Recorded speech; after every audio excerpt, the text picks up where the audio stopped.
نحمدہ و نصلی و نسلم علی سیدنا و مولانا محمد رسول النبی الکریم و علی آلہ الطیبین الطاہرین و اصحاب المقربین اما بعد اعوذ باللہ من الشیطان الرجیم بسم اللہ الرحمن الرحیم وما ارسلناک الا رحمۃ للعالمین وقال اللہ تعالی فی المقام الآخر وما کان اللہ لیعذبہم وانت فیہم صدق اللہ مولانا العظیم۔ اللہ رب العزت کا شکر ہے کہ جس کی توفیق سے ہمیں اپنی زندگیوں میں ماہ مبارک ربیع الاول ایک دفعہ پھر نصیب ہونے جا رہا ہے۔ اللہ تعالیٰ سے دعا ہے کہ اس ماہ کی، اس مہینے کی، اس مبارک ایام کی، ان مبارک راتوں کی فیوز، برکات، عنایات اور خیرات سے ہم سب کی جھولیاں وافر انداز میں بھر دے۔ آج کا یہ پروگرام استقبال ربیع الاول کے سلسلہ میں منہاج القرآن انٹرنیشنل گریس یونان کی تنظیم کی طرف سے آپ لوگوں کی خدمت میں پیش کیا جا رہا ہے، اور اس میں امیر تحریک منہاج القرآن یونان محترم غلام مرتضیٰ قادری صاحب، صدر منہاج القرآن انٹرنیشنل یونان محترم ارسلان خرم چیمہ صاحب، ناظم تحریک منہاج القرآن انٹرنیشنل یونان محترم غلام عباس مصطفی صاحب، دیگر فورمز، ذیلی فورمز اور ذیلی مراکز کے منتظمین، مدرسین، اساتذہ اور منہاج القرآن یونان کے جملہ forums, women league, youth league, sister leagues, جملہ صدور، ناظمین، وابستگان اور کارکنان، آپ سب کو میری طرف سے اور میں بھی آپ کے ہاں میں ہاں ملا کے ہم سب کی طرف سے اہل یونان کو، پورے یورپ کو، پوری دنیا کو عید میلاد النبی صلی اللہ علیہ وآلہ وسلم کا آغاز مبارک ہو۔ اور اس مبارک کے ساتھ ایک دوسری مبارک کہ آج تحریک منہاج القرآن کا 40واں یوم تاسیس بھی ہے، اور منہاج القرآن نے اور حضرت شیخ الاسلام پروفیسر ڈاکٹر محمد طاہر القادری صاحب نے محبت رسول اور عشق رسول اور ادب رسول پر مبنی یہ جو عالمگیر تحریک جس کی بنیاد رکھی، آج اس کو 40 سال ہو گئے ہیں۔ تو اللہ تعالیٰ سے دعا ہے کہ تحریک کے پلیٹ فارم سے جتنے لوگ وابستہ ہیں، اس کے جملہ فورمز کے ساتھ جتنے لوگ وابستہ ہیں، ان کی مرکزی قیادتیں مختلف پوری دنیا میں، یورپ میں، پاکستان میں، ہندوستان، پوری دنیا میں جو لوگ وابستہ ہیں، جو لوگ کام کر رہے ہیں، خصوصاً بالخصوص قائد تحریک منہاج القرآن حضور شیخ الاسلام صاحبزادگان ڈاکٹر حسن محی الدین قادری صاحب، ڈاکٹر حسین محی الدین قادری صاحب اور تمام قیادت، ان سب کو بھی ہم مبارکباد پیش کرتے ہیں اور دعا گو ہیں کہ اللہ تعالیٰ ان کا سایہ تادیر منہاج القرآن کے سر پر، امت مسلمہ کے سر پر قائم و دائم رکھے۔ آج کے پروگرام کے حوالے سے چونکہ استقبال ربیع الاول ہے، اور آگے ربیع الاول کے حوالے سے انشاءاللہ آگے بھی کئی پروگرام آپ لوگوں کے ساتھ ہوتے رہیں گے اور آپ سے انٹریکشن انشاءاللہ چلتا رہے گا۔ آج کے پروگرام میں جو موضوع جس پر ہم کچھ دیر بات چیت کریں گے، اس کا آغاز میں کرنے لگا ہوں۔ یہ میرے سامنے امام ابو نعیم اصفہانی رحمہ اللہ تعالیٰ کی کتاب دلائل النبوہ ہے، اور اس کی فصل اول سے کچھ ابتدائی مقدمہ، ابتدائی چیز بیان کر کے اس کے بعد ہم اپنے موضوع کو آگے چلائیں گے۔ اور آج کے موضوع کا جو ایک بنیادی اور اساسی مضمون ہے، وہ چونکہ استقبال ربیع الاول کا ہے، ربیع الاول شریف کا استقبال، تو میں آپ کو آج کی اس گفتگو میں یہ بتاؤں گا کہ ربیع الاول کا استقبال، پہلے ایک مقدمہ ہم حضور نبی اکرم صلی اللہ علیہ وسلم کی شان پاک کے حوالے سے بیان کر کے پھر ہم اس پر آ جائیں گے کہ ربیع الاول کا استقبال یا ماہ ولادت کے استقبال یا یوم ولادت کا استقبال اور شب ولادت کا استقبال اللہ رب العزت نے کیسے کیا تھا، بس اتنے حصے پر آج ہم بات کریں گے۔ تاکہ بہت سارے اعتراضات جو میلاد پاک کے ضمن میں ہوتے ہیں، چراغاں لوگ کرتے ہیں اس پر اعتراض، کوئی جھنڈے لگاتا ہے اس پر اعتراض، کوئی محفلیں سجاتا ہے اس پر اعتراض، کوئی خوش ہو کے رنگ برنگے کپڑے پہنتا ہے اس پر اعتراض، کوئی اچھے کھانے بنا کے لوگوں میں تقسیم کرتا ہے اس پر اعتراض۔ تو آج انشاءاللہ یہ ساری تفصیلات کے ساتھ یہ چیزیں ختم ہو جائیں گی، پورے دلائل کے ساتھ، براہین کے ساتھ اور امہات الکتب کے ریفرنسز کے ساتھ ہم بیان کریں گے کہ جب حضور نبی اکرم صلی اللہ علیہ وآلہ وسلم کی میلاد کی شب آئی، یا میلاد کا مہینہ آیا، یا میلاد کا اور ولادت کا سال آیا، تو اللہ تعالیٰ نے کیسے اس کی خوشی سیلیبریٹ کی، اس کی خوشی کیسے منائی۔ آئیے پہلے امام ابو نعیم کی طرف، اور آپ مقدمے میں 2 آیتیں اور 2 آیتوں کی 2 مختصر آیات میں نے آپ کے سامنے پیش کی۔ آپ فرماتے ہیں وما ارسلناک الا رحمۃ للعالمین، کہ اے محبوب صلی اللہ علیہ وآلہ وسلم ہم نے آپ کو نہیں بھیجا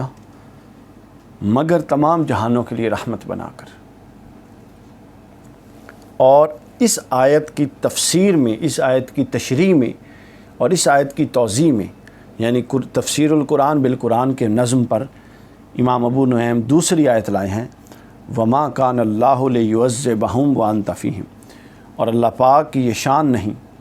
کہ اے لوگو تمہیں عذاب دے جب کہ حضور نبی اکرم صلی اللہ علیہ وسلم بنفس نفیس تم میں موجود ہوں۔ پہلی آیت میں 3 چیزیں بیان ہوئی ہیں،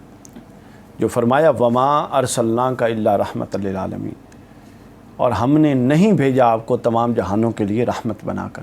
اس میں جو 3 چیزیں بیان ہوئی ہیں سامعین اکرام وہ نوٹ فرما لیں۔ پہلی چیز یہ بیان ہوئی ہے وما ارسلناک، جو پہلی شان بیان ہوئی ہے وہ ہے شان رسالت، ارسل یرسل سے، ارسل ہم نے بھیجا۔ رسول کا لغوی مطلب یہ ہوتا ہے کہ جس کو بھیجا جائے، بھیجا ہوا، اور رسول کا اصطلاحی مطلب جس کو اللہ مبعوث فرما دے۔ تو یہاں پہلا حصہ جو ہے بیان کر رہا ہے، پہلا نقطہ وہ کیا ہے کہ اللہ کے بھیجے ہوئے ہیں رسول اللہ صلی اللہ علیہ وسلم۔ وما ارسلناک، نہیں بھیجا آپ کو مگر ہم نے، یعنی اللہ نے بھیجا۔ تو اتنا حصہ بیان کر کے پہلی بات تو فوراً ہمیں یہ سمجھا دی کہ اس محبوب مکرم کو اور اس ہستی کو کوئی عام ہستی نہ سمجھنا، بلکہ یہ وہ ہستی ہے جو میری، جو خالق کائنات ہے، میری طرف سے بھیجی ہوئی ہے، میں نے اس کو بھیجا ہے، یعنی یہ میرا نائب اور میرے نمائندے کے طور پہ تمہارے پاس آئے ہیں۔ یعنی ان کا کہا ایسا ہی ہے جیسا کہ میرا کہا، ان کا منع کیا ہوا ایسا ہی ہے جیسا کہ میرا منع کیا ہوا، ان سے محبت ایسے ہی ہے جیسے مجھ سے محبت، اور ان سے ان کی نافرمانی ایسے ہی ہے جیسے کہ میری نافرمانی۔ تو پہلا حصہ یہ بیان کیا کہ وما ارسلناک، اور ہم نے نہیں بھیجا، تو شان رسالت کا بیان تھا ارسلنا کے ضمن میں۔ دوسرا بیان کیا شان رحمت کا، الا رحمتن، شان رحمت کا بیان کہ ہم نے جو بھیجا وہ سراپا رحمت تھا، سر سے پیر تک رحمت تھا، اور رحمت کے تقاضے آگے آ جائیں گے۔ اور تیسرا بیان یہ فرمایا رحمت للعالمین، یعنی اب یہ عالمین اوپر والے دونوں حصوں کی بھی وضاحت کر رہا ہے کہ ہم نے جو رسول بھیجا وہ بھی کسی ایک گلی، کسی ایک محلے، کسی ایک تہذیب، کسی ایک تمدن، کسی ایک شہر، کسی ایک ملک کے لیے نہیں بھیجا، اور جو اس کو رحمت بنایا وہ بھی کسی ایک طبقے، کسی ایک انسان، کسی ایک ملک یا کسی ایک معاشرے کے لیے نہیں بنایا، بلکہ یہ رسول بھی پوری کائنات کا اور تمام عالموں کا ہے۔ اور امام سیوطی رحمہ اللہ تعالیٰ کے نزدیک آپ فرماتے ہیں 18,000 عالم اللہ نے خلق کیے، واللہ عالم اصل اللہ نے کتنے خلق کیے، لیکن 18,000 کی روایت موجود ہے۔ تو گویا جتنے عالم اللہ نے خلق فرمائے ان تمام عالموں کے لیے حضور نبی اکرم صلی اللہ علیہ وسلم کی ذات رحمت بھی ہے، اور ان تمام عالموں کے لیے آپ ہی کی ذات منبع چشم و ہدایت بھی ہے۔ اس کے ساتھ دوسری آیت جو اس کی تفصیل میں لائے وہ بڑی شاندار ہے۔ وہ بنیادی طور پہ جو اس پہلی آیت کا درمیان کا لفظ ہے رحمت، اس کی توضیح میں یہ دوسری آیت امام ابو نعیم لائے ہیں، اور اس کی توضیح میں وہ فرماتے ہیں کہ حضور رحمت کیسے ہیں، وما کان اللہ لیعذبہم وانت فیہم، رحمت ایسے ہیں کہ اللہ تعالیٰ کبھی بھی حضور نبی اکرم صلی اللہ علیہ وآلہ وسلم کی موجودگی میں عذاب نازل نہیں فرماتا۔ یعنی رحمت کے تقاضے جو اگر قرآن مجید کی روشنی میں دیکھے جائیں تو رحمت کے 3 تقاضے ہمارے سامنے آتے ہیں۔ پہلا تقاضا یہ آتا ہے رفع عذاب، جو کہ قرآن مجید کی اس آیت سے واضح ہے کہ وما کان اللہ لیعذبہم وانت فیہم، اللہ کسی صورت تم کو عذاب دینے والا نہیں. یعنی رسول اللہ صلی اللہ علیہ وسلم کی وجہ سے پہلا جو رحمت کا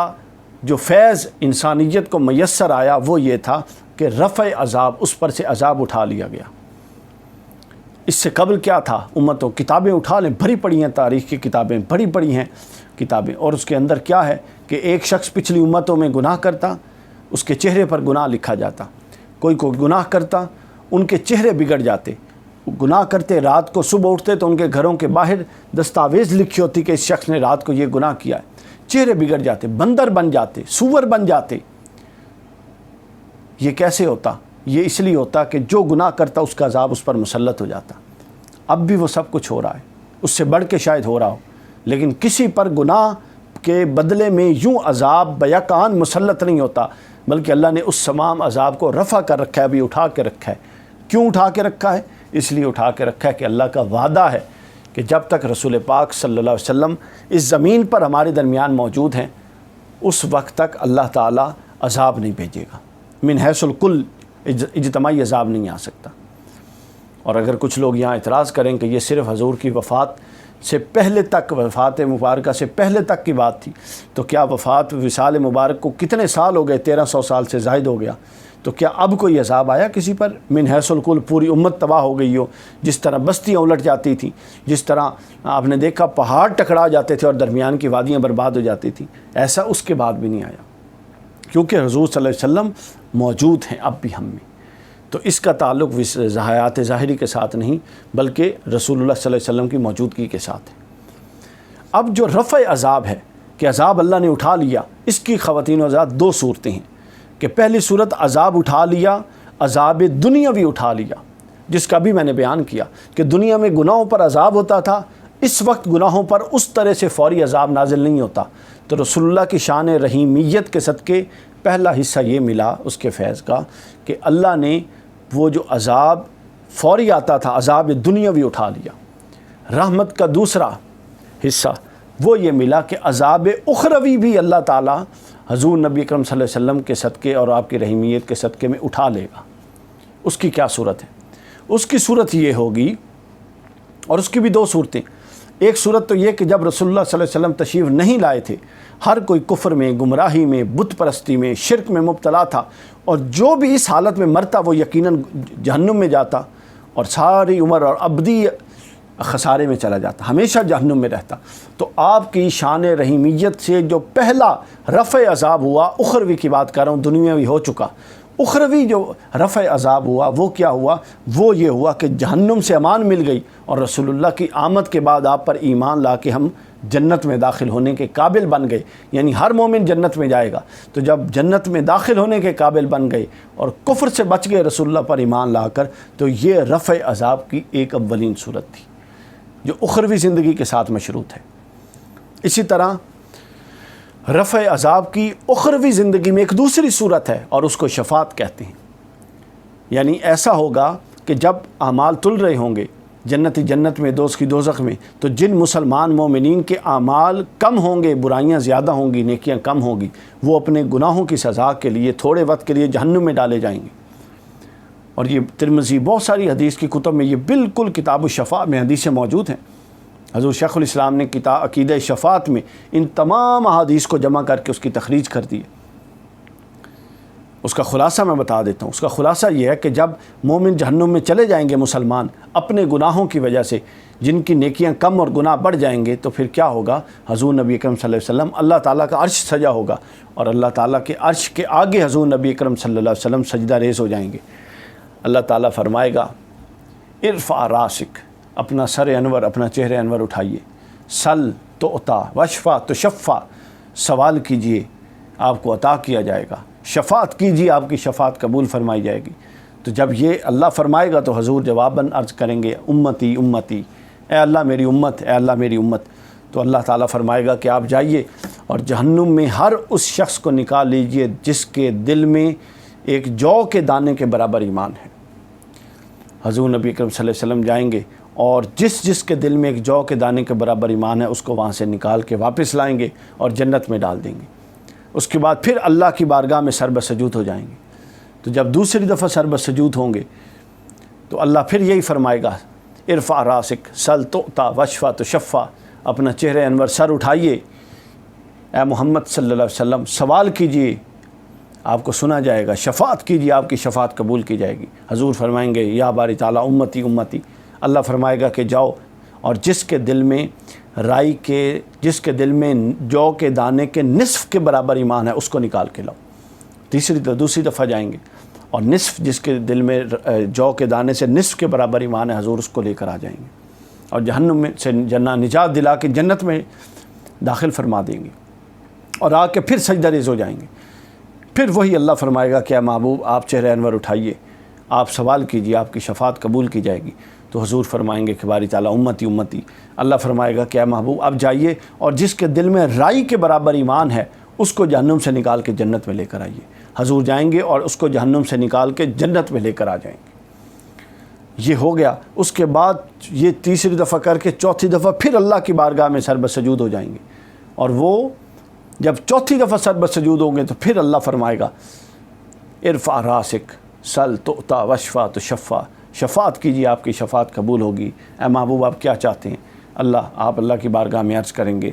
یا باری تعالیٰ امتی امتی، تو اللہ تعالیٰ جلال میں آ جائے گا حضور کی امت کے ساتھ۔ حضور کی اس محبت، اس شفقت اور اس رحمت کو دیکھ کر، وما ارسلناک الا رحمۃ پیک کرے رحمت کو دیکھ کر اللہ تعالیٰ کی ذات جلال میں آ جائے گی، اور اللہ قسم اٹھائے گا کہ مجھے اپنی عزت کی قسم، اپنے جلال کی قسم، اے محبوب آپ جائیے، اور جس نے ایک دفعہ جس نے دل سے اخلاص کے ساتھ کلمہ طیبہ لا الہ الا اللہ محمد رسول اللہ پڑھا ہے اس کو جہنم سے نکال کے جنت میں لے آئیے۔ حضور نبی اکرم صلی اللہ علیہ وسلم ہر اس شخص کو جس نے اخلاص کے ساتھ کلمہ پڑھا جہنم سے نکال کے جنت میں لے آئیں گے، اور جب آپ آ رہے ہوں گے تو داروغہ جہنم جس کا نام مالک ہوگا وہ کہے گا کہ اے محمد صلی اللہ علیہ وسلم آپ نے اپنی امت میں سے کچھ بھی جہنم کے لیے نہیں چھوڑا، یعنی یوں آپ سب کو نکال کے لے آئیں گے۔ یہ وہ شان رحمت ہے جس کا اظہار اخروی دنیا میں یعنی آخرت میں حضور نبی اکرم صلی اللہ علیہ وسلم کی شان رحمت اور شان مغفرت کا اظہار جو آخری دور میں ہوگا، قیامت کے بعد ہوگا۔ تو تیسری صورت جو آپ صلی اللہ علیہ وسلم کی شان رحیم اور رحیمیت کی ہے، پہلی رفع عذاب میں نے بتا دیا، دنیاوی رفع عذاب، پھر بتا دیا اخروی رفع عذاب اور اخروی رفع عذاب کی 2 صورتیں، اور تیسرا اعمال بد اور کفر و شرک کے انتقام میں تاخیر، یہ بھی اللہ کی رحمت کی ایک قسم ہے۔ حضور کے صدقے جو امتوں پر رحمت ہے اور انسانیت پر رحمت ہے، اور اس کا حصہ کفار اور مشرکین اور ہر انسان کو مل رہا ہے، چاہے وہ اللہ کا منکر ہے، رسول کا منکر ہے، اس کو بھی رحمت کا حصہ مل رہا ہے، اور وہ اس طور پہ مل رہا ہے کہ اس کے کفر و شرک کے بدلے میں جو اس کو حساب ملنا تھا اللہ نے اس کو مؤخر کر دیا حضور کے صدقے، کیونکہ اللہ کا وعدہ ہے وما یعذبہم وانت فیہم۔ یہ ابتدائی بات میں نے یہاں سے عرض کر دی تاکہ آپ لوگوں کو یہ بات بالکل بصراحت سمجھ آ جائے کہ حضور نبی اکرم صلی اللہ علیہ وسلم کی ذات پاک پوری صراحت کے ساتھ کس طرح سے امت کے لیے، اپنے امتیوں کے لیے سراپا رحمت ہے۔ اب ہم دوسرے حصے کی طرف آتے ہیں، اور دوسرا حصہ ہے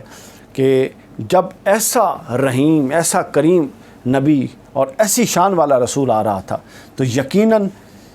اللہ کا محبوب آ رہا تھا، تو اللہ نے اس محبوب کی آمد کی جو خوشیاں منائیں وہ بھی یقیناً اسی طرح کی شاندار ہوگی جس شاندار مرتبے کے ساتھ اور جس شاندار رتبے کے ساتھ اس رسول کو بھیجا جا رہا تھا۔ آئیے سیرہ الحلبیہ اس کی پہلی جلد میں، اور خصائص الکبریٰ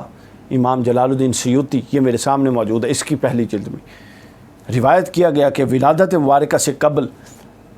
اہل عرب کے جس ماحول میں حضور نبی اکرم صلی اللہ علیہ وسلم کی ولادت ہوئی، جب آپ کی ولادت ہونے والی تھی تو ولادت سے قبل عرب میں معاشی حالات بہت تنگ تھے، قحط سالی تھی، بارش نہیں تھی، فصلیں نہیں تھیں، ہر شے خشک تھی۔ اس دور میں تو سب کچھ باران رحمت پر چلتا تھا، خشک سالی تھی۔ تو خصائص الکبریٰ میں امام سیوطی نے فرمایا کہ جیسے حضرت آمنہ سلام اللہ علیہا رضی اللہ عنہ آپ کو حضور نبی اکرم صلی اللہ علیہ وسلم کا نور مبارک ودیت ہوا، منتقل ہوا، اور تو اس سال کو جو اہل عرب تھے سنت الفتح، فتح کا سال کہتے ہیں، یعنی وہ فتح کا سال اس لیے کہتے ہیں کہ وہ سال جب داخل ہوا جو حضور کی ولادت کا سال تھا، اس سے قبل جو قحط سالی تھی، اس سے قبل جو معاشی بدحالی تھی،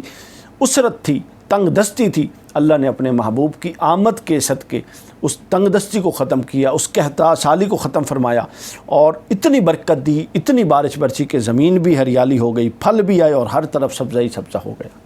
یہ پہلی صورت تھی اللہ تعالیٰ اپنے محبوب کی میلاد کی خوشی منا رہا تھا۔ اس کا حوالہ میں نے بتا دیا سیرہ الحلبیہ کی پہلی جلد میں اور خصائص الکبریٰ امام سیوطی علیہ رحمہ، انہوں نے اس کو بیان کیا۔ آگے چلیے، حضرت عمر بن قتیبہ سے مروی، حضرت عمر بن قتیبہ بیان کرتے ہیں کہ جب حضور نبی اکرم صلی اللہ علیہ وآلہ وسلم کی ولادت ہوئی، اس حوالے سے بیان کرتے ہیں، اور وہ اپنے والد سے بیان کرتے ہیں جو بہت بڑے عالم تھے۔ فرماتے ہیں کہ جب حضرت آمنہ کے ہاں ولادت باسعادت کا وقت قریب آیا تو اللہ تعالیٰ نے فرشتوں سے فرمایا، یعنی اب اللہ کی خوشی منانا دیکھیں کہ اللہ نے میلاد کی کیسے خوشی منائی، گویا کہ یہ اللہ کی سنت ہوئی۔ اللہ نے ملائکہ سے حکم دیا، ملائکہ کو فرمایا کہ جنتوں کے دروازوں کو کھول دو، یعنی جنت کے وہ دروازے جو مکفل تھے اللہ نے حکم دیا کہ ولادت مصطفیٰ کی خوشی میں کھول دیے جائیں، وہ کھول دیے۔ اور دوسرا کیا کیا کہ جس دن ولادت ہوئی اس دن اللہ نے سورج کو ایک نور کا حلہ پہنایا اور پورا کا پورا اس کو نور کا عظیم لباس پہنایا جس سے وہ اور چمک گیا۔ اور پھر اللہ نے دنیا بھر کی عورتوں کے لیے یہ مقدر کر دیا کہ جس سال میرا محبوب پیدا ہوا ہے، حضور نبی اکرم صلی اللہ علیہ وسلم کی خوشی میں اس سال جو بھی عورت بچہ پیدا کرے گی وہ لڑکا پیدا کرے گی۔ یہ تین خصوصیات اللہ نے، یہ تین چیزیں اللہ تعالیٰ نے، یہ عنایات اللہ تعالیٰ نے اپنے محبوب کے صدقے اپنے محبوب کے میلاد کی خوشی میں اور اظہار خوشی کے طور پہ کیا۔ ذرا غور کیجئے، ان میں سے کون سا ایسا کام ہے جو کسی بندے کے بس میں ہے؟ اس سے پہلے ہم نے قحط سالی کا ذکر کیا، تو کیا عرب اس سے پہلے نہیں چاہتے تھے کہ بارش آئے؟ چاہتے تھے، مگر بارشوں کا مالک وہ ہے، اس نے جب چاہا بارشیں برسا دی۔ جنتوں کے مکفل دروازے کھولنا کیا یہ کسی انسان کے بس کی بات ہے؟ سورج کو لباس پہنانا کیا کوئی انسان تصور کر سکتا ہے؟ دنیا بھر کی اس سال تمام عورتوں کو لڑکے پیدا کرنا، لڑکے دینا، بچوں کے جتنے بچے پیدا ہوئے وہ نرینہ اولاد لڑکے دینا، یہ کس کے ہاتھ میں؟ یہ اللہ کے ہاتھ میں ہے۔ گویا کہ یہ امر الہی تھا کہ ولادت مصطفیٰ اور یوم ولادت مصطفیٰ اور سن ولادت مصطفیٰ کی خوشی کو سیلیبریٹ کر کے ایک سنت اور ایک طریقہ قائم کر دیا جائے۔ آگے چلیے، حضور نبی اکرم صلی اللہ علیہ وسلم کی ولادت کی خوشی میں، اب یہ جو عمر بن عمیر کی روایت میں نے بیان کی یہ سیرہ الحلبیہ کے اندر آئی ہے۔ اس کے بعد آگے چلیے کہ حضور نبی اکرم صلی اللہ علیہ وسلم کی ولادت کے پورا سال اللہ تعالیٰ کی پے در پے مختلف انداز میں اللہ کی رحمتیں اور اللہ تعالیٰ کی فضل کے نزول اور فضل کے ظہور کے مختلف صورتیں اور مختلف شکلیں نظر آتی رہیں۔ اس کی ایک شکل میں آپ کو بیان کرتا ہوں۔ حضرت سیدہ آمنہ سلام اللہ علیہ، حضرت آمنہ خود بیان فرماتی ہیں، طبقات ابن سعد میں بھی ہے، سیرہ حلبیہ جلد اول میں بھی۔ حضرت آمنہ خود بیان فرماتی ہیں کہ جب سرور کائنات کا ظہور ہوا تو آپ صلی اللہ علیہ وسلم کے ظہور کے ساتھ ہی، آپ کی ولادت کے ساتھ ہی ایک ایسا نور برآمد ہوا کہ جس سے مشرق سے مغرب تک سب کچھ روشن ہو گیا۔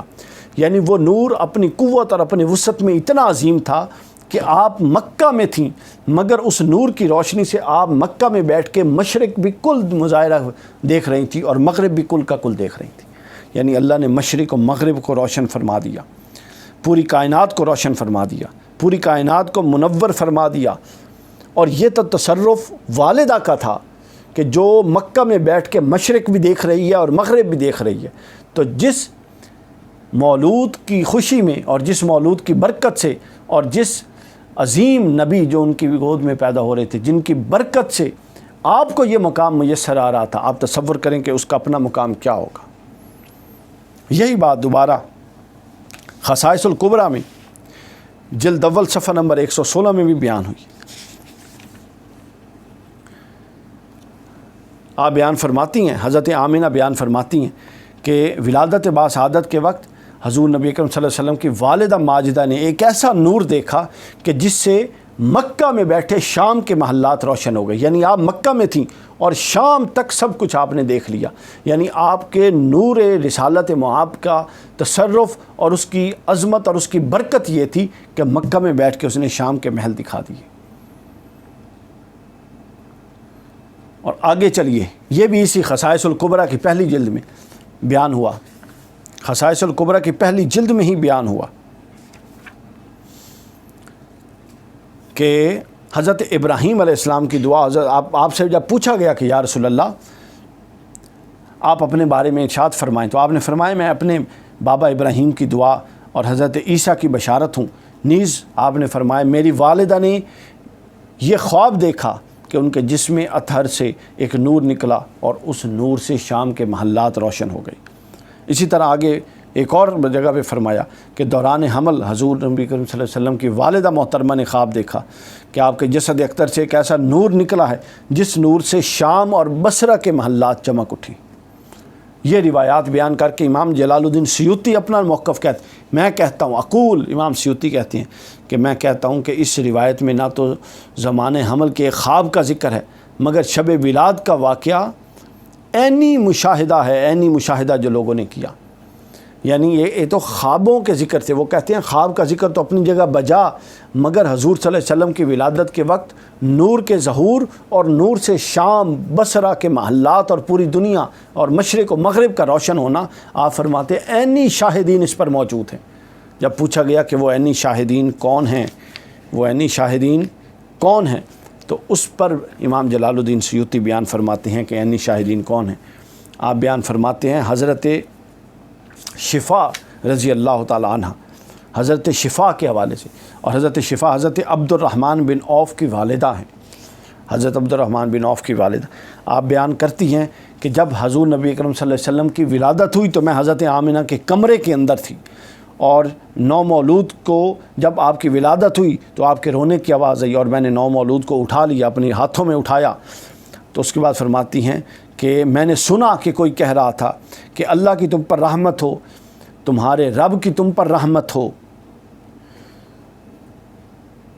تمہارے رب کی تم پر رحمت ہو. کہتی ہیں کہ یہ میں نے سنا تھا کہ اچانک میں نے دیکھا کہ مجھ پر شام اور بصرہ کے محلات روشن ہو گئے. میں مشرق تک جہاں دیکھتی نگاہ جاتی، مغرب تک جہاں دیکھتی نگاہ جاتی، روم اور شام کے محلات روشن ہو گئے. اس کے بعد میں نے آپ کو لباس پہنایا. یعنی جو دایا اور جو خاتون اس وقت حضور نبی کریم صلی اللہ علیہ وسلم کے کمرہ ولادت میں موجود تھیں، انہوں نے اٹھایا، تو ان کے اٹھانے سے، ان کے لمس سے اس خاتون کے تصرف کا اور اس خاتون کو حاصل ہونے والی برکت کا عالم یہ تھا کہ وہ مشرق اور مغرب اور شام اور بصرہ کے محلات دیکھ رہی تھی. تو اس سے اندازہ لگائیں کہ حضور نبی اکرم صلی اللہ علیہ وسلم کے اپنے تصرفات کا عالم کیا ہوگا، اپنے تصرفات کا عالم کیا ہوگا. اور اس کے بعد آگے بھی ہے یہ روایت، فرماتی ہیں کہ پھر مجھے آواز آئی کہ ان کو، اور میں اس آواز سے ڈر گئی. آواز آئی کہ اب ان کو اس طرف لے جاؤ. پھر ان کو مشرق کی طرف لے جایا گیا، پھر ان کو مغرب کی طرف لے جایا گیا. بتایا گیا کہ ان کو مشرق کی بھی سیر کروا دی گئی، مغرب کی بھی سیر کروا دی گئی. حضرت شفا فرماتی ہیں کہ یہ بات میرے دل میں گھر کر گئی کہ یہ بچہ کوئی عام بچہ نہیں، جس کو ہاتھوں میں لیتے ہی مجھ پر دنیا ما فیہا روشن ہو جاتی ہے، اور جس کو دنیا مشرق کی اور مغرب کی سیریں کروائی جاتی ہیں. فرماتی ہیں کہ یہ بات میں نے اپنے ذہن میں نوٹ کر لی، اور وقت گزرتا رہا. جیسے ہی حضور نبی کریم صلی اللہ علیہ وسلم نے اعلان نبوت کیا، کہتی ہیں کہ میں پہنچی اور میں اولین اسلام قبول کرنے والوں میں سے تھی، اولین اسلام قبول کرنے والوں میں سے تھی. یہ وہ صورتیں ہیں جو حضور نبی کریم صلی اللہ علیہ وسلم کی اللہ تعالیٰ کی طرف سے رونما ہوئی. چونکہ ان میں سے کوئی، جو میں واقعات بتا رہا ہوں، ان میں سے کوئی کسی انسان کے بس کا اور کسی انسان کی کوشش کا واقعہ نہیں اور نہ ہو سکتا ہے، بلکہ یہ وہ مظاہر تھے جو اللہ تعالیٰ نے جن کا اظہار فرمایا، اور جن مظاہر کو اللہ تعالیٰ نے لوگوں پر آشکار فرمایا. آگے چلیے. حضرت ابن عباس رضی اللہ تعالیٰ عنہ بیان فرماتے ہیں کہ انتقال نور، یعنی جب حضور نبی کریم صلی اللہ علیہ وسلم اس دنیا میں متولد ہوئے اور تشریف لائے، تو اس رات کوئی جگہ ایسی نہ تھی اور آپ فرماتے ہیں کوئی مکان ایسا نہ تھا جو نور سے منور نہ ہو، اور قریش کے، اور پھر اب آگے سنیے کیا ہوا، قریش کے چوپائے گویا ہو گئے، یعنی وہ رات اللہ تعالیٰ کے فضل اور کرم اور اللہ تعالیٰ کے جوش میں آنے کی ایسی رات تھی کہ اللہ نے اپنی شان کے لائق ہر چیز پر ہر انداز میں خوشی منائی۔ بیان کرتے ہیں کہ اس رات چوپائے آپس میں بولے، جانور کو گویا حاصل ہو گئی، رات کے کچھ حصے میں جانور بولے، اور وہ آپس میں اس ظہور قدسی سے متعلق باتیں کرنے لگے اور کہنے لگے کہ دیکھو وہ اللہ کا محبوب مبعوث ہو چکا ہے، اور ایک دوسرے کو خوشخبریاں سنانے لگے، ایک دوسرے کو خوشخبریاں سنانے لگے۔ اس کو امام زرقانی نے المواہب اللدنیہ میں بیان فرمایا، صفحہ 105 پر۔ آگے چلیے، اب ہم جب جشن مناتے ہیں یا خوشی مناتے ہیں تو اس میں کیا ہوتا ہے، کمکمے ہوتے ہیں،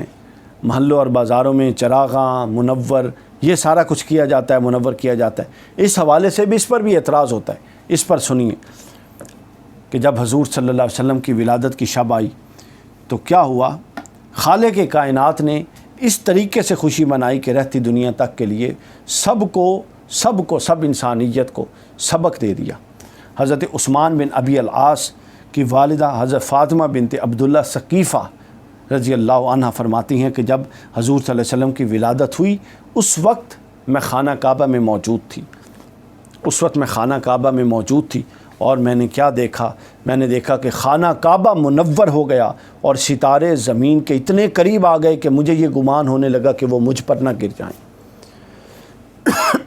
مجھے یہ گمان ہونے لگا کہ وہ ستارے مجھ پر نہ گر جائیں،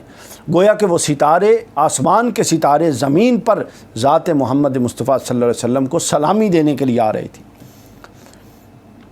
کہاں گئے وہ لوگ جو بدعت کے فتوے لگاتے ہیں، فتوے لگانے والے لوگ خوشی منانے پر؟ تو یہ فتویٰ پھر کس پر لگتا ہے؟ ستارہ کس کی اجازت سے آسمان سے نیچے آ سکتا ہے؟ کس کی اجازت سے یہ سب کچھ ہو رہا تھا؟ یہ اللہ کی اجازت سے ہو رہا تھا۔ اور اگر یہ بدعت ہے تو اس بدعت کا آغاز اللہ نے کیا، چونکہ بدعت کا لفظی مطلب ہوتا ہے نئی چیز، تو یہ نیا کام پہلی دفعہ اللہ نے کیا، تو اب اللہ کی سنت ہے اس کو آگے کرنا۔ تو ستارے نیچے آئے اور انہوں نے آ کے خوشیاں منائیں۔ یہ سیرہ الحلبیہ میں یہ بیان ہے، اور یہی بیان امام جلال الدین سیوطی نے خصائص الکبریٰ میں کیا ہے، صفحہ نمبر 115 جلد اول امام جلال الدین سیوطی بیان کرتے ہیں، اور امام سیوطی فرماتے ہیں کہ اس کو امام بہقی، امام طبرانی، ابو نعیم اور ابن عساکر نے بھی بیان کیا عثمان بن ابی العاص سے، اور سیرہ حلبیہ میں بھی حضرت عثمان بن ابی العاص سے یہ روایت فرماتے ہیں کہ مجھے میری والدہ نے بتایا کہ شب میلاد میں حضرت آمنہ کے گھر میں موجود تھی، اور مجھے آپ کے گھر میں نور ہی نور دکھائی دیتا تھا، اب دیتا تھا، اب بھی ستاروں کے جھکنے کا منظر میری آنکھوں کے سامنے ہے جو میں اس وقت دیکھا کرتی تھی۔ اور وہ فرماتی ہیں کہ میں نے دیکھا کہ مجھ پر ستارے آ رہے ہیں، اتنے نیچے اترے حضرت آمنہ کے گھر پر کہ مجھے یہ شک گزرا کہ کہیں وہ اس گھر پر اور مجھ پر گر نہ پڑیں۔ روایت سنیں، حدیث کے لفظ آپ فرماتی ہیں فلما وادعت خرج منها نور اضاء له البیت والدار حتی جعلت لا ارى الا نورا۔ اتنے وہ ستارے نیچے اترے کہ جہاں پر میں دیکھتی نور ہی نور تھا، حتی جعلت لا ارى الا نورا، میں جس طرف دیکھتی مجھے نور ہی نور نظر آتا، یعنی وہ پورا گھر نور سے بھر گیا تھا، وہ پورا علاقہ نور سے بھر گیا تھا، اور پوری کائنات لمحہ ولادت اللہ نے نور سے بھر دی تھی، ہر چیز اللہ نے نور سے بھر دی تھی۔ آگے چلیے، پرچم لہرانے کی بات کر لیتے ہیں۔ جھنڈیاں لگانا، پرچم لہرانا، چراغاں کرنا، اس پر بات کر لیتے ہیں۔ اس پر بھی بہت سارا اعتراض ہوتا ہے۔ حضرت آمنہ سلام اللہ علیہ، حضرت سیدہ آمنہ سے مروی ہے، سیرہ حلبیہ میں ہے۔ حضرت آمنہ بیان فرماتی ہیں کہ جب اللہ تعالیٰ نے میری آنکھوں سے حجاب اٹھا دیے، یعنی جب رسول اللہ صلی اللہ علیہ وسلم کی ولادت ہوئی تو میری آنکھوں پر سے اللہ نے حجاب اٹھا دیا، مشرق تا مغرب تمام روئے زمین میرے سامنے یوں آ گئے جس طرح یہ ہتھیلی ہے، یعنی میں نے مشرق کو بھی دیکھا اور مغرب کو بھی دیکھا ایک، اور پھر میں نے کیا دیکھا، فرماتی ہیں کہ میں نے دیکھا کہ 3 جھنڈے ہیں جو میں نے اپنی آنکھوں سے دیکھے اور گاڑے گئے، ان میں سے ایک جھنڈا مشرق میں گاڑا گیا، دوسرا جھنڈا مغرب میں گاڑا گیا، اور تیسرا جھنڈا کعبۃ اللہ کی چھت پر گاڑا گیا۔ یعنی اللہ نے ولادت مصطفیٰ صلی اللہ علیہ وسلم کی خوشی میں 3 جھنڈے گاڑے، تو یہ سنت الہیہ ہو گئی کہ ولادت نبی کی خوشی میں جھنڈے لگانا اور خوشی منانا، تو فرماتے ہیں ایک مشرق میں، ایک مغرب میں اور ایک کعبۃ اللہ کی چھت پر گاڑا گیا، 3 جھنڈے گاڑے گئے۔ آگے چلیے، اہتمام مشروب کے حوالے سے سن لیجئے، یہ جو کھانا پلانا یا اہتمام کرنا میلاد کی خوشی میں، اس پر بھی کچھ لوگ اعتراض کرتے ہیں۔ حضرت سید، اب یہ تمام روایات کتب سیر میں، کتب سیرت میں اور کتب فضائل میں بڑے بڑے جلیل القدر ائمہ محدثین نے بیان کی ہیں۔ حضرت آمنہ سلام اللہ علیہا، آپ حضرت رضی اللہ تعالیٰ عنہ،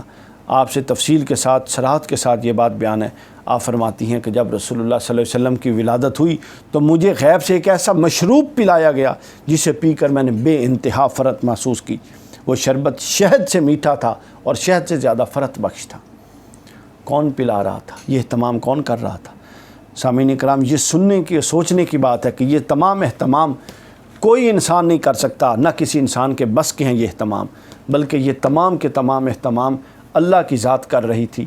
اپنے محبوب مکرم کی خوشی میں، اللہ تعالیٰ کر رہا تھا۔ اور اللہ تعالیٰ ہمیں یہ اہتمام کر کے سبق دے رہا تھا کہ اگر میں رب ہو کر اپنے محبوب کی خوشی منا سکتا ہوں تو تم انسان ہو، تم میرے محتاج ہو، تم کو خوشی مناتے ہوئے کیا ہوتا ہے۔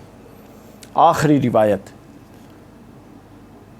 اور یہ بڑے غور سے سننے کی بات ہے، استقبال ربیع الاول کے حوالے سے جتنے استقبال سے متعلق چیزیں تھیں، میں نے آج کے خطاب میں کوشش کی کہ صرف ان حصوں کو کور کیا جائے جو استقبال سے متعلق ہیں، تاکہ آپ لوگ بالکل کلیئرٹی کے ساتھ یہ واضح کر لیں کہ استقبال میں جو کام کرنے ہیں ہر کام کا اجر ہے، ان میں سے ہر کام اللہ نے اپنے بندوں، اپنے ملائکہ کے ذریعے کروایا۔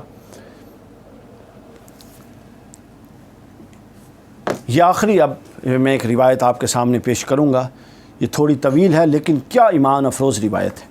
خصائص الکبریٰ امام سیوطی بیان کرتے ہیں، جلد اول صفحہ نمبر 119، اور یہ ایک روایت میں میرا خیال ہے یہ روایت خلاصہ ہوگا ہمارے پچھلے سارے خطاب کا جو میں نے اب تک بیان کیا۔ شب ولادت کے حوالے سے جو کچھ تھا امام جلال الدین سیوطی نے یہ روایت نقل فرما کے اس کا خلاصہ ایک طرح سے بیان کر دیا، اور امام جلال الدین سیوطی نے لکھا کہ یہی بات امام ابو نعیم نے بھی نقل کی، اور یہی بات عمر بن قتیبہ سے بھی روایت کی گئی۔ وہ فرماتے ہیں کہ میں نے اپنے والد سے سنا، اور ان کے والد کیا بتا رہے تھے۔ اب کچھ چیزیں حضرت عمر بن قتیبہ سے ان کے والد نے بیان کی جس کو امام سیوطی نے نقل کیا، اور وہ ساری چیزیں حضور نبی اکرم صلی اللہ علیہ وسلم کی ولادت مبارکہ سے متعلق ہیں۔ آپ فرماتے ہیں کہ جب حضرت آمنہ سلام اللہ علیہا کے آپ کے ہاں حضور نبی اکرم صلی اللہ علیہ وسلم کی ولادت باسعادت کا وقت قریب آیا تو اللہ تعالیٰ نے فرشتوں کو حکم دیا کہ آسمان کے دروازے کھول دو، اور فرشتوں کو حاضری کا حکم دیا کہ وہ در رسول پر آ کے حاضری دینا چاہیں تو حاضری دے سکتے ہیں۔ یہ پہلی بات بیان کی۔ دوسری بات سنیے، دوسری فرمایا فرشتے ایک دوسرے، جب ولادت ہوئی تو آپ کی ولادت کی مبارکباد فرشتے ایک دوسرے کو دے رہے تھے عرش پر کہ اب وہ آ گیا ہے جس کے لیے اس کائنات کو خلق کیا گیا تھا، اب وہ آ گیا ہے کہ جس کے نور کی تعظیم میں ہمیں حضرت آدم کے آگے سجدہ ریز کروایا گیا تھا۔ تو فرشتوں نے ایک دوسرے کو مبارکباد دی، یہ دوسری بات بیان کی، اور مبارکباد دیتے ہوئے اترنے لگے، زمین پر اترتے اور ایک دوسرے کو مبارکبادیں دیتے، اور فرط شوق میں اللہ تعالیٰ نے جتنے زمین پر پہاڑ تھے ان کو ان کی سطح سے اونچا کر دیا۔ یہ حضور کی خوشی منانے کی صورت تھی۔ پہاڑ جتنے تھے وہ اپنی سطح سے اونچے نظر آنے لگے، پہاڑوں کو بلندی عطا کر دی چونکہ بلند آ رہا تھا۔ اس کے بعد بیان فرماتے ہیں کہ حضور کے استقبال کے لیے اللہ تعالیٰ نے سمندروں کے اندر، سمندروں نے یوں استقبال کیا کہ سمندروں کی موجیں اپنی روٹین کی سطح سے زیادہ بلند اٹھتی تھی، اور یہ اس بات کی علامت تھی کہ اللہ تعالیٰ نے ان کو اجازت دے رکھی ہے اور ان کو اجازت دیا کہ وہ بھی خوشی منائیں، اور یہ تصرف رسول تھا اور اللہ کی طرف سے ان کو اجازت تھی، اور یہ خوشی تھی اللہ کی طرف سے جو اپنی تمام مخلوقات اور بر و بحر سب کے ذریعے اللہ تعالیٰ سب کے ذریعے منا رہا تھا کہ پہاڑ اپنی اصل سطح سے بلند نظر آتے تھے اور سمندر کی موجیں اپنی اصل سطح سے بلند اٹھ کے اوپر اڑتی تھی، اور بحر و بر کے باسی ایک دوسرے کو پیغام مبارک دیتے تھے۔ اس کے بعد آپ نے فرمایا کہ آپ کی ولادت کی شب شیطان کو گرفتار کر دیا گیا اور 70 زنجیروں میں جکڑ کر سمندر کے گہرے منجدار میں منہ کے بل پھینک دیا گیا۔ اور ہر قسم کے شیطان اور ہر قسم کی شر پسند مخلوق کو پابند سلاسل کر دیا گیا۔ اور پھر آپ بیان فرماتے ہیں کہ اس روز اللہ نے سورج کو لبادہ اڑایا، یعنی جتنی روایت ہم بیان کر رہے ہیں اس ایک میں امام سیوطی نے اس کو جمع کر دی۔ اللہ نے سورج کو ایک لبادہ اڑایا جو نور کا لبادہ تھا، یعنی وہ اس قدر تو نور کا تھا نا کہ سورج کے نور پر اس نے اضافہ کر دیا۔ سورج سے اوپر فضا میں 70,000 حوریں معلق تھیں جو ولادت محمدی کے روح پرور منظر کی خاطر چشم براہ تھیں۔ اس کے بعد حضور نبی اکرم صلی اللہ علیہ وسلم کی عزت و تکریم کی خاطر اس سال اللہ نے خصوصی حکم دیا کہ ساری حامل عورتوں کو اولاد نرینہ دی جائے گی۔ اس کے بعد بیان فرماتے ہیں کہ حضور کی ولادت کے سال اور حضور کی ولادت کے ماہ ہر درخت جو زمین میں لگا ہوا تھا اس نے پھل دیا، چاہے وہ بنجر تھا، پانی ملتا تھا نہیں ملتا تھا، سوکھ چکا تھا، مگر اس نے پھل دیا۔ اس کے بعد بیان فرمایا کہ ہر قسم کا خوف و ہراس جو جس کے دل میں تھا اللہ نے اس سال سب کو امن فراہم کر دیا اور سب کے دل سے خوف کو اڑا دیا۔ پھر فرمایا کہ جب ولادت کے ساتھ آ پہنچی تو اللہ نے ساری دنیا کو ایک لمحہ کے لیے نور سے منور کر دیا، جس کی بے شمار گواہیاں علماء یہود، علماء نصارہ، امام ابو نعیم نے بہت ساری چیزیں بیان کی ہیں جس کی تفصیل کا یہ وقت نہیں۔ خود اسی کتاب کے اندر ایک باب ہے، امام سیوطی نے نقل کیا ہے، پورا ایک باب بیان کیا ہے کہ کس طرح حضور نبی کریم صلی اللہ علیہ وسلم کی ولادت کے وقت کے معجزات علماء یہود اور علماء نصارہ سے نقل کیے گئے۔ پھر فرمایا کہ فرشتوں نے مبارکباد دی۔ پھر فرمایا ہر آسمان میں زبرجد اور یاقوت کے ستون گاڑے گئے جس سے آسمان نور منور اور ضیاء سے جگمگا اٹھا، اور یہ ستون آسمان میں مشہور ہیں، یعنی ان ستونوں کا تعارف ہی آسمان میں یہ ہے کہ یہ وہ ستون ہیں جو ولادت محمدی کی خوشی میں اللہ نے لگائے تھے۔ اور شب معراج، آگے امام سیوطی نے بڑی خوبصورت بات لکھی، فرماتے ہیں کہ شب معراج جب اللہ تعالیٰ کے رسول معراج کے لیے رات کو تشریف لے گئے تو ان ستونوں کو دیکھا اور آپ کو بتایا گیا کہ یا رسول اللہ یہ وہ ستون ہیں جو اللہ نے آپ کی ولادت کی خوشی میں عرش پر لگائے تھے۔ شب میلاد اللہ تعالیٰ نے حوض کوثر کے کنارے مشک عنبری کے 70,000 درخت لگوائے۔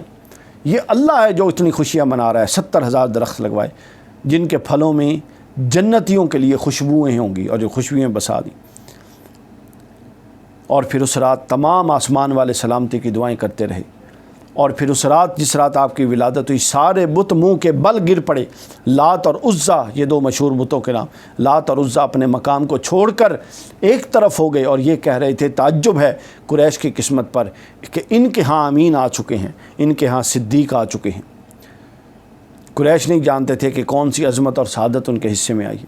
تو کئی روز لوگوں نے بیان کیا، امام سیوطی لکھتے ہیں کہ کئی روز خانہ کعبہ کے اندر سے یہ آواز آ رہی تھی کہ اب میرا نور لوٹ آئے گا،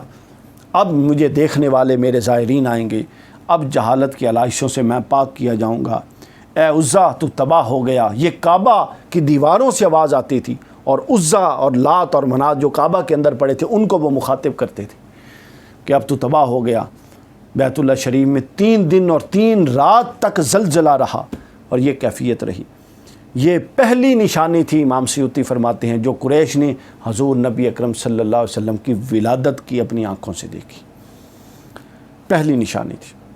سبحان اللہ، یہ کیا خوبصورت بیان تھا جو حضرت امام جلال الدین سیوطی رحمہ اللہ تعالی نے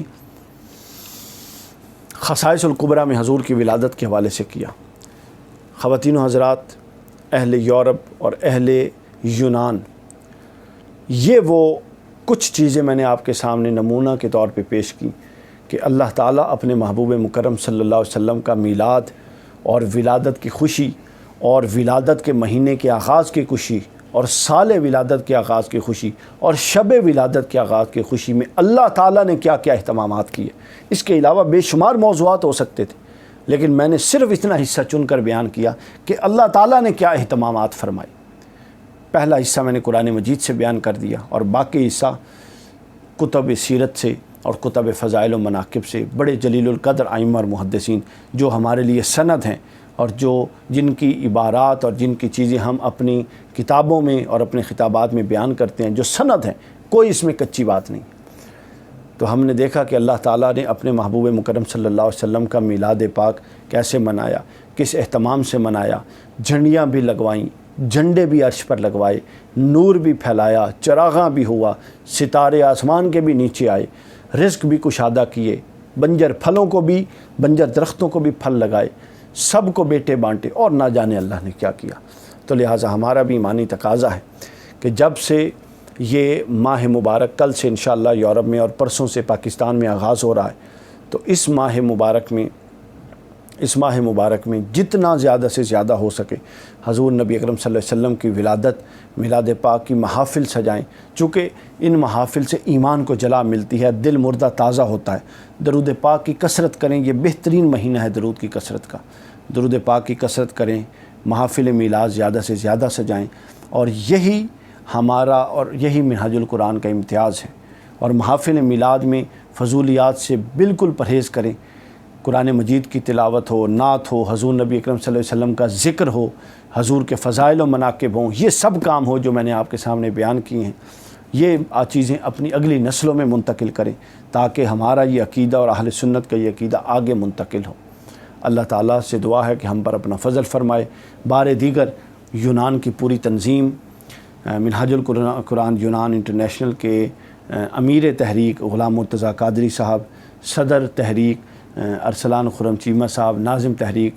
غلام عباس مصطفی صاحب، ذیلی مراکز کے تمام صدور، تمام عہدیداران، تمام اساتذہ، مدرسین، خطباء اور باقی تمام فورم کے ذمہ دار، ان کو میری طرف سے بار دیگر ربیع الاول کا ماہ مبارک ہو۔ اللہ تعالیٰ آپ لوگوں کو ربیع الاول کی خیرات اور برکات عطا فرمائے۔ وما علینا الا البلاغ المبین۔